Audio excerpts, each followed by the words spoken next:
The government shuts down in less than 30 days. Now, the Federal Reserve has gone on the warpath, raising interest rates higher and faster than any time in history. And in Jerome Powell's own words, they would rather go too far and break something, and well, they did. The banks are breaking, and now the U.S. government is broke, and unless some emergency actions happen and fast, the U.S. government could shut down in less than 30 days. And while you might be thinking that they'll make a plan, this will all go away, unfortunately, this isn't the case. The circumstances that have brought us here are not going away. And there's several unintended consequences that will affect you, your retirement, and even your kids and grandkids. So, in this video, I'll break down why this looming government shutdown is real. I'm going to show you why it's not going away, regardless of what happens from here. We're going to look at the charts, the stats, and the fight that's coming. And of course, what you can expect over the next couple of years, regardless of what happens, and you need to see this. So let's go. All right, welcome back. If you're new to the channel, my name is Mark Moss, and I make these videos to change the way you think about money. Because of course, almost everything you have learned is wrong. And if you're getting all your information from the mainstream media or watching a bunch of people online, I get it, it can be confusing. But let me make it simple for you so you know exactly what's going on and what you should be doing about it. Now, I do want to shout out just real quick, I am going to be in Miami hanging out. I'm speaking at the Bitcoin conference. I have a couple of events going on there, including a private event for my own community. If you're going to be at the Bitcoin conference, let me know. Send me a message, shoot me a DM on social media at @1markmoss. Let me know you're going to be there. We'll get you information on the little special event I'm doing for my community. And if you're not going yet, you should. I'll get you a discount on tickets. There's a link down there. You get a discount on tickets. Come hang out. You're not going to regret it. It's a great time. All right, let's jump right into this. The U.S. government is broke. Of course, you already know that if you're watching my channel. I talk about this all the time. And the U.S. government's actually been broke for a long time. So this looming shutdown is new, but they've actually been broke for a long time. As a matter of fact, you might be familiar with this. This is the U.S. debt clock. This is a static image. If you go to the website, it's constantly moving because the debt is going up so fast. But this basically outlines the amount of debt the United States has. A couple numbers that I want to bring to your attention. Of course, you probably already know this one. The U.S. national debt is almost $32 trillion. $32 trillion. And that breaks down to $247,000 per taxpayer, which is something. That if you made that much, you're in the top, 5% of income earners. I think 400,000 is top 1%. So that's how much you owe. And then we have the U.S. federal budget deficit. This means how short the government is on income to cover their bills, and that is $1.4 trillion per year. $1.4 trillion per year, that's how much they owe. A couple other numbers I want to bring to your attention is the federal debt to GDP. So this is the amount of debt to the amount of gross domestic product or the productivity of the United States. And in 1960, it was 52%. In 1980, it was 34%. In 2000, it was back to 58%. And today, it's all the way up to 120%. Now, anytime it gets over 90, it starts to really drag on the economy, and so we're not getting enough growth per $1 of debt. And once we get over 125, it's usually the death knell of a nation. Usually they don't come back from that. A couple other numbers here is the U.S. unfunded liabilities. This means money that the government owes. Now, you might hear that the government owes it to itself, right? We owe the money to ourselves, it's no big deal.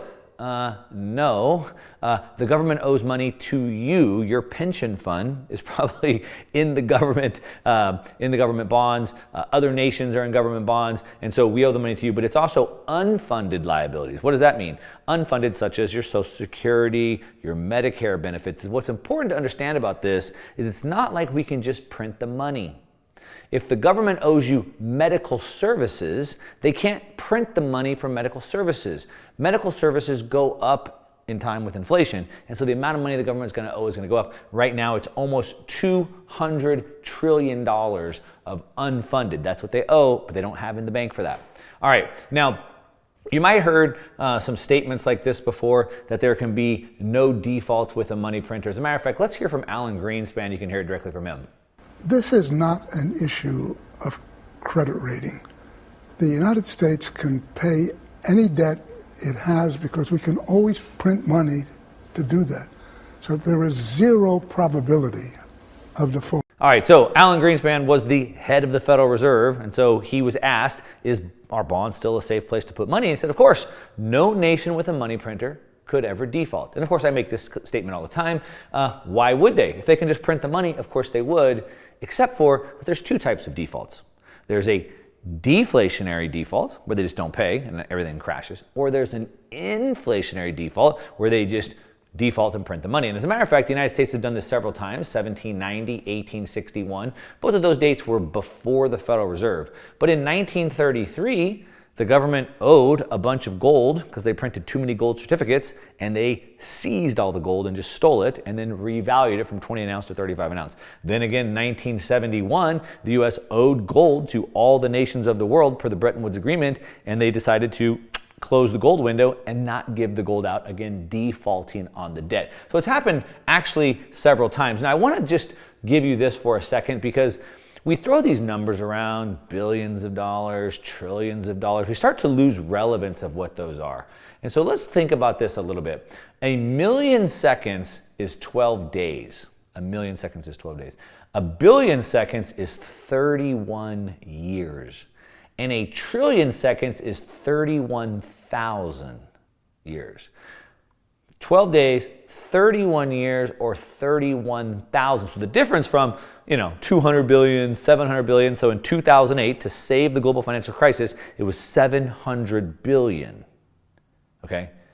Billion, 31 years. Now it's 1.4 trillion a year just to keep the doors open. Trillion, 31,000 seconds. Let me give you another way. $1 million spending $1,000 a day. So if you had $1 million, you spent $1,000 a day, you'd run out in 3 years. But $1 billion spending $1,000 a day would go for 2,740 years. These are big exponential numbers. We start to lose relevance of that, but it's important to kind of bring that back up so you can understand that. Okay, now how did we get there? Well, it's pretty simple. The same way that anyone else will go broke. You have a spending problem, too much. You have an income problem, not enough, obviously, right? The government cannot cover the expenses. The spending problem has gotten so bad, which is how we've gotten to $32 trillion of debt. And the problem is that as the government's expenses have gone up, also the amount of interest owed on the debt has also gone up. So as the Fed raised the rates, the amount of interest owed went up as well. And now, like I said, we're running these trillion-dollar deficits. Now, in the amount of money that the government owes, there's mandatory expenses, the discretionary. Mandatory would be like your home and your electricity bill and your car payment. Discretionary would be going on a vacation, going out to dinner, right? Well, the government has both. We have what would be considered the true interest expense. And if we look at the true interest expense, which is basically just entitlements, this is pension, Social Security, etc., and the interest on the debt. So if we just take that, that's mandatory. If we take that and look at it as a percentage of GDP, in 2008, we can see it was way down here about 80%. During COVID, it spiked up to almost 120% debt to GDP, which of course meant that the government couldn't afford to pay even the mandatory expenses. And so we needed massive amounts of quantitative easing, massive amounts of money being printed from the Fed.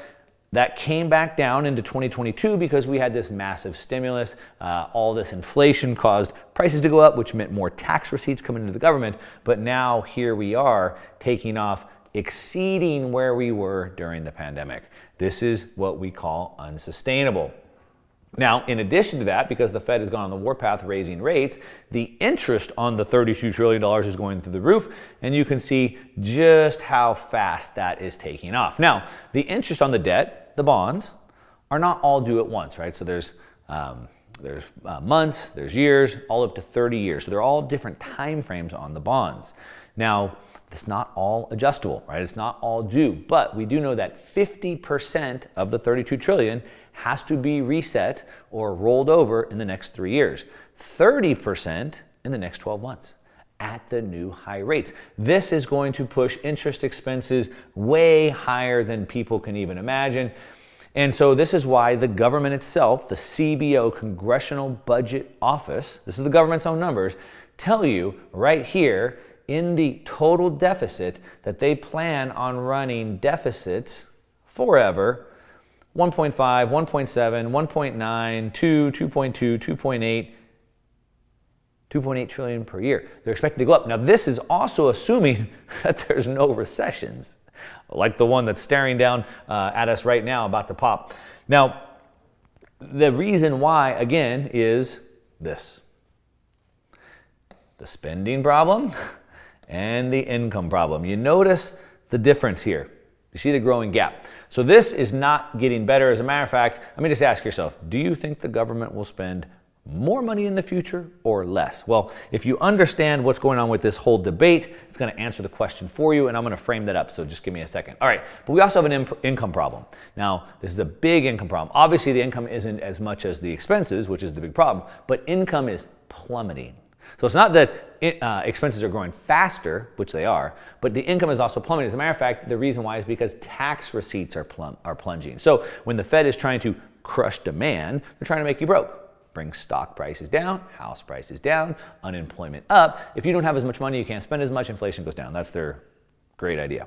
But the problem is when you don't have as much money and you're broke, tax receipts plunge. And as a matter of fact, I put this tweet out the other day showing that tax receipts are down 35% so far because everyone's broke. Asset prices come down, there's no cap gains, home prices, stock prices, etc. So tax receipts are down 35%. And given the current spending rate that the government's on, there's less than 6 weeks of money available. This is a chart from the Federal Reserve, from Fred, showing the amount of money that they have. And you can see how fast this got drained down. Now, we just had tax day, April 15th. People paid their taxes, which brought the money back up a little bit, but not enough. At the current trajectory that we're on, this amount of money will be in negative territory, which is why the government is projected to shut down in less than 30 days. Now, to understand this, you can just look at this chart right here. This is the income tax data. And what we can see is that the top 5% of earners in the United States pay, or let's look at the top 10%, pay 60% of the taxes. The bottom 50% pay only 2.7%. The reason why this is important to understand is because the top 10% that pay 60% of the taxes, how do they get their income? They don't get it on W-2 income. They get it from owning businesses, they get it from capital gains, selling properties, selling stocks, etc. So when those asset prices come down, that's why those tax receipts plunge so fast. All right, now, is this the end of the road? Let's take a look at this. So we know, I've been talking about this. This is no surprise for you if you've been watching my channel.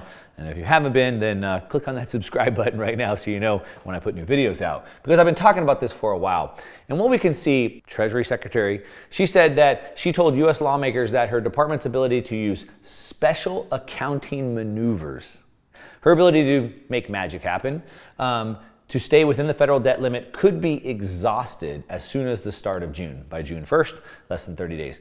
Our best estimate is that we will be unable to continue to satisfy the government's obligations by early June. But I love this. Their ability to use special accounting maneuvers. They've already been doing this. That's why we've seen this coming for a long time. As a matter of fact, I made a video months ago talking about this, where I showed that the Treasury announced that they had to borrow $1 trillion just in Q1 of this year just to keep going. That was part of their special maneuvers. Also, what they were doing is they were raiding pension funds, money that they're supposed to be putting away for you, and they were using it to pay their own bills. That's kind of fraud. In normal businesses, that would be illegal, but of course, nothing is legal for the government. And we can also look at it another way here. I like this chart right here. This kind of shows the amount of money coming in, the income, the tax receipts, and then the outlays, the amount of spending. And so you can see that the amount of tax receipts has stayed somewhat flat. It went up a little bit right here because, again, of all the massive inflation that went up in asset prices, the government brought in more income, capital gains. The government outlays had to go up right here, so you can see this big spread. This was during the COVID pandemic. They needed all that additional spending.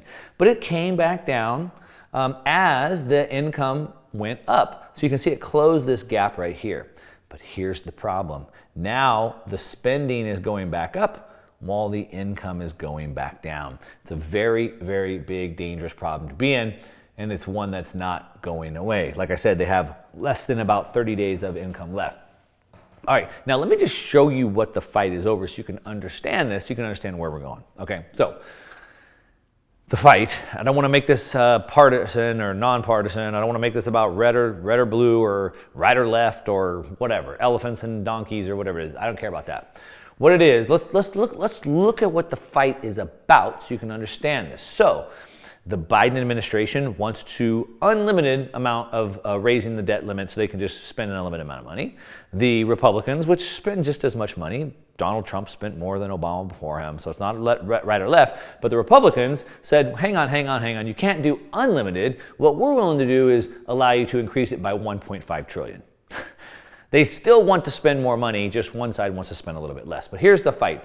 Biden wants unlimited spending. The Republicans' plan, called Limit, Save, and Grow Act, wants to go ahead, okay, we'll let you raise it by a 1.5 trillion, okay, or for 1 year. But if we agree to allow you to raise it by 1.5 trillion, then we want to limit the amount of future increases to 1% a year. So they're not saying we have to cut. They're saying, no, we'll give you the 1.5 and we'll continue to let the budget grow. But we have to limit the amount of growth. Then they said, but caps, so the Biden administration wants to tell you that, oh, what they want to do is cut your Social Security benefits. No, the caps don't apply to Social Security and they don't apply to Medicare.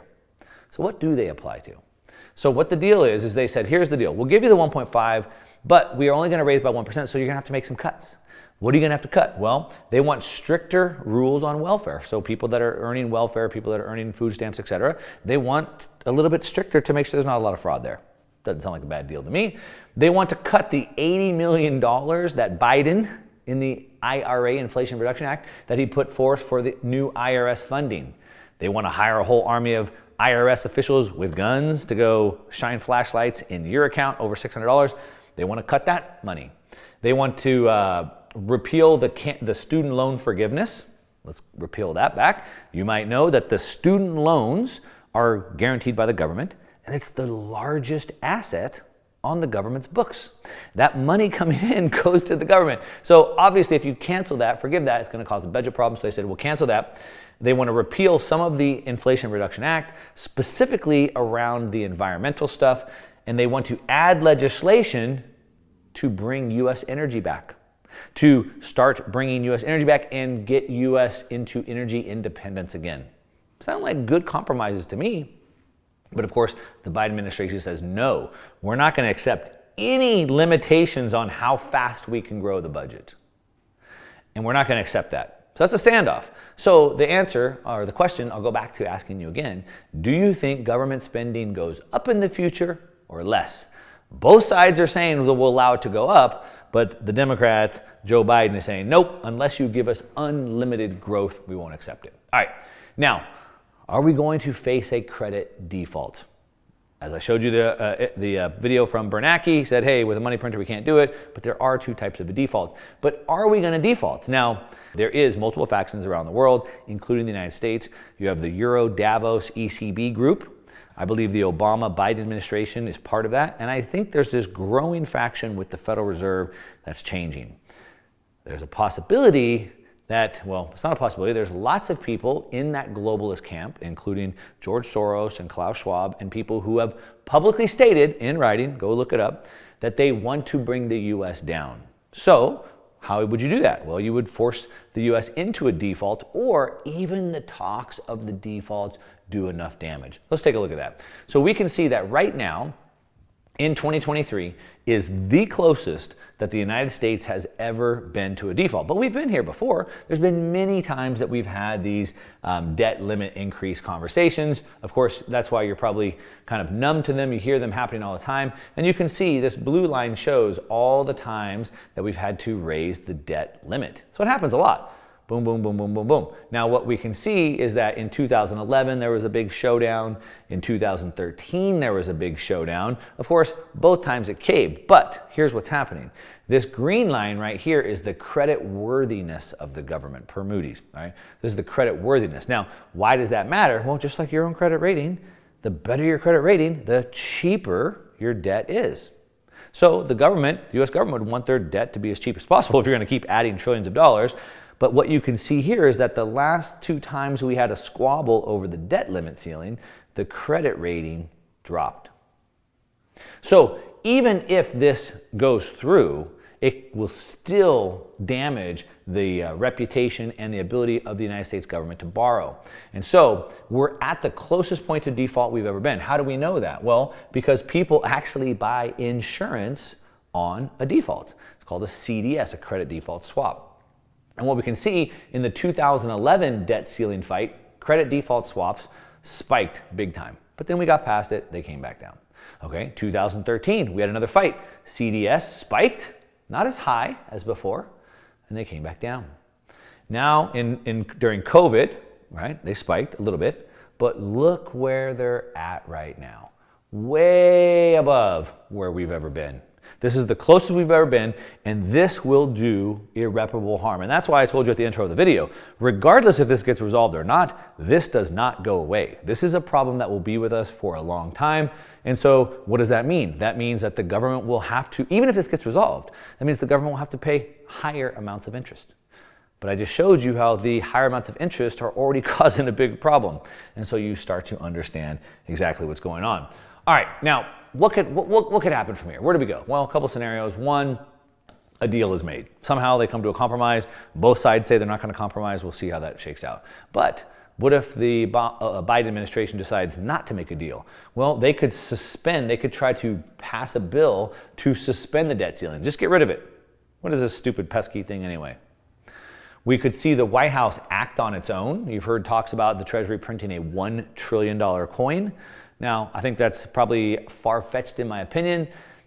Who knows? They might do it, but imagine the amount of inflation that would be unleashed if they printed $1 trillion. Or the U.S. defaults. So that's kind of where we're at right now. These are possible scenarios. We'll see which one plays out. My guess is that they come to a deal like they've done before, but not without the lasting damage that's going to be caused. At a time when confidence in the United States and the US dollar is already dropping, it's plunging at a rapid rate. We have the rise of the BRICS nations. We have all these challengers. People are already losing faith in institutions. This only causes that trust to fall even further. All right, now I talked this slide, repeat and die. What am I talking about? Well, what we're seeing is a constant cycle. All fiat money goes to zero. It's just a matter of when. And so what happens is they print too much, we have too much inflation, then they bring it back down, they kind of get things going again, and then they print too much and too much inflation, and it cycles. All right, you can see it in this chart right here. This goes back, these are booms and busts over the last 200 years. I've used this chart before. This red line right here is before the Federal Reserve, and you can see that booms and busts stayed in this small channel. Since the creation of the Federal Reserve, the booms and busts are only getting bigger. And every time this happens, it causes more harm and it causes more people to lose trust and confidence. Now, in the past, humans have a pretty short memory. So it's really bad, sucks for a couple years. If you're smart enough, you invest with the times. That's what I like to do. And you can come out ahead and say, well, it wasn't that bad. Actually, I made more money in the booms and busts. I talk about this all the time. More wealth is created in the busts than in the booms. The poor people get poorer, the rich people get richer, right? But the problem is that as this gets bigger and bigger, it gets worse. The other problem is that there hasn't been another option. But now there is. So I talked about the rise of the BRICS and all these different systems. Obviously, gold is getting a big push, and we also now have Bitcoin as well. We didn't have that before. And so now we have a way that we can exit the system. And as we exit the system no longer has control over us, and the system no longer works, and it causes the inevitable crash even further. So the question is, how many more times can they reset? My guess, 1 or 2, maybe. But each time falls that much faster. But we don't have to wait until the final crash to exit the system. You can do that today. You can easily buy Bitcoin anywhere in the world. You can buy gold. You can buy hard assets. And that's what I'm doing. But what are you doing? I'd love to know what you're going to do about this situation and how many more times you think they can pull this rabbit out of the hat. Leave me a comment, let me know. Of course, as always, give me a thumbs up on this video if you like it. If you don't, you can give me a thumbs down, that's okay, but at least tell me why in the comments. Of course, like I said, hit that subscribe button so you know when I put new videos out. And that's what I got. Thanks for listening. To your success, I'm out.